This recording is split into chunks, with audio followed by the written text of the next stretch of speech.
ABC Northern Tasmania, Kim Napier. Well, trying to get your teen to do most things is tough, right? You're probably thinking, no, my teenager does everything I ask them to do. Clean up your room, don't leave your plate in the lounge room. We mentioned a few of these yesterday when we were chatting to a 21-year-old carer who started caring for her father when she was 11.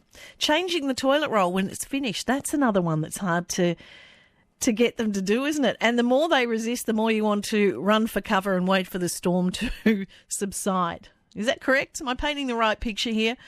Or am I talking about somebody else's teenager? What about when it comes to their health and the health of people around them? Well, as schools start to return around the country, students are being encouraged to wear masks despite not being mandated to help stop the spread of COVID. Elise Margow is a negotiation expert and mediator. Welcome. And I've just discovered that I may have said your surname incorrectly. Is it Margow or Margow? It's Margow. You did perfectly. Oh, I shouldn't have picked up on it, should I? I should never doubt myself. Well, lovely to have you with me. It is an old saying, but it's often said kids are aware of their rights but not their responsibilities. Is this your experience?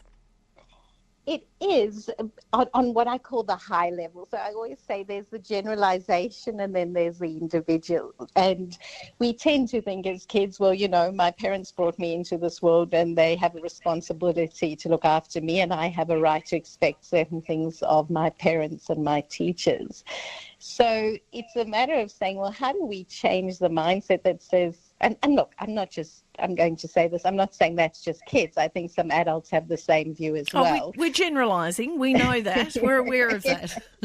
But it's trying to change the mindset that says, well, okay, I've got some rights, but I've got some responsibilities. And some of my responsibilities might actually be part of furthering my rights, if that makes any sense. It does. Now, look, having said all that, yeah, with regard to masks in particular, you know, asking students or teenagers, primary school age kids as well, to consider wearing masks in class and on public transport until the end of winter. In this case, are they within their right to say, well, I don't want to? I see that I could be responsible by doing that, but I don't want to because it's my right. I don't have to. It is that, and it's also why should I? All right. So at the moment, if you look at COVID at this time, a lot of the kids have had COVID and many of them have not experienced very bad symptoms. So you're saying to them, well, you need to wear masks for health. And they're saying, but I've had COVID, so it doesn't matter, if I get it again because I didn't experience it badly. So why on earth are you expecting me to mask up? It's uncomfortable. I can't see my friends' faces. What is in it for me? Right. And I know you tell me that I'm going to kill Granny, but Granny isn't dying at the moment. And I can't foresee that far in the future. So you keep going. No. So it's really turning the conversation around and saying, well, what is it in it for you? Because clearly in your case, your health wasn't badly affected. You don't think that COVID is such a big deal. But at the moment, there are laws that you have to stay home for 7 days and isolate if you get it. So let's start talking about what you're going to miss out if you get those 7 days isolation, or your mum is isolated, your dad is isolated, and they can't take you to footy practice, or the family can't go on vacation. Let's start talking about what you're going to miss out on based on the current laws. See, I must be tapping into my inner teenager because I'm already seeing video games and Netflix. So I'm thinking I'd go down the path of, do you really want to kill Granny for it to make me do that?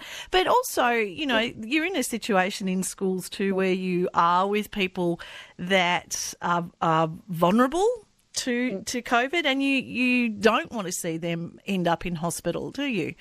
No. Yeah, you know what I'm trying to say.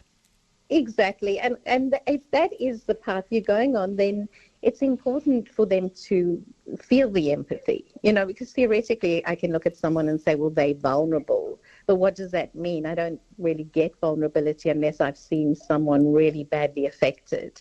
So it's using all the powers of persuasion, showing even videos of people who've been badly affected, showing videos of kids who have ended up in hospital with very bad symptoms, and actually discussing that afterwards. What if that was you?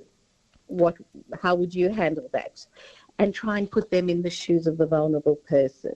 So is this then a situation of persuasion by guilt? It is indeed. And is there anything wrong with that as a parenting tool?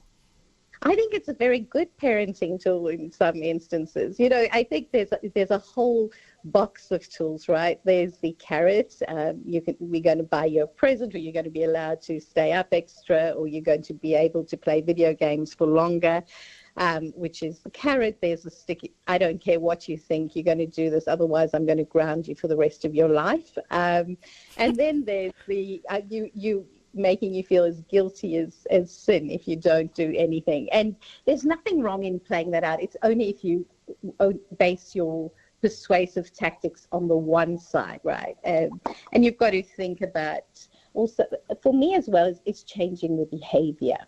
So is this the case with mask wearing, where we want the teenager to start saying, you know what, I'm going to put on that mask whether it's mandated or not in these circumstances. I'm doing it whether it's for guilt or whatever, but in the long term, when someone's sick, or I'm going to try and stop someone else getting sick, or if I'm sick and going out, I'm going to don the mask because it's the right thing to do. Well, not every child is the same, as you would know. How do you work out which method works for you and your child? Well, only you know, really. I can postulate and say, well, this is how I would behave, but it's only the parent who knows the child inside out, knows what method of persuasion works and what doesn't, and what has worked in the past, and how to speak to the child. I mean, it's very hard for a third party to look at someone and say, well, this is how you should tell your child to behave. And, if I were you, I would use the guilt method, or, use the carrot method. They've been through such a hard time. It's pedantic, and I don't think particularly useful. I mean, we could be flippant and say, all right, well, let's tell the kids to don't wear the masks, and then they will wear the masks. Reverse psychology. Well, it's been lovely chatting to you, Elise, Margow. Really appreciate your time. Thanks so much. I really enjoyed chatting to you. Thank you.